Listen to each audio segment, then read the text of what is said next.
Let 2018 be the year where happiness dwells in your soul. Now, there are 4 areas that I think are interlinked, which can enable that to happen. Some people like to add a fifth, and that's financial, but today I'm just going to look at the 4. Physical, mental, spiritual, and emotional. Let's start with physical. Let's get it out of the way, because in January, everybody talks about dieting, losing weight, doing dry January, but it soon tails off and it's a fad.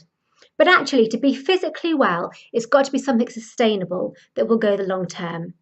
So I'm just going to leave that with you. Do you need to do something different that you've never done before? Do you need to set yourself short, medium, and long-term goals? Do you need to have a fitness instructor just to motivate you? What do you need to do to keep that physical quadrant full this year? Number 2 is mental. Now, when I talk about mental well-being, at the moment today, I'm talking about using your mind, learning, growing. Okay, some people love to go on short courses, yoga, flower arranging. Other people like to do in-depth things. But actually for me, I like to read and learn and apply knowledge and then pass it on to others to improve their well-being. So actually, how are you using your mind? How are you growing mentally this year? What do you need to do to stay well in that area? Number 3, spiritual.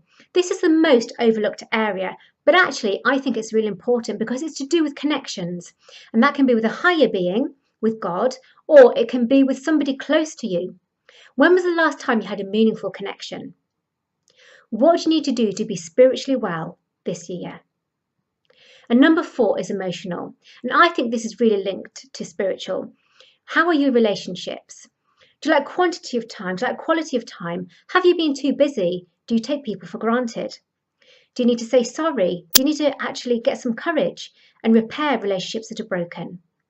What do you need to do to be emotionally well this year? So 4 quadrants for well-being. And actually, if you do those well, if you're physically well, if you're mentally well, if you're spiritually well, and if you're emotionally well, and if you want to add in the 5th, financially well, then it will enable happiness to dwell in your soul.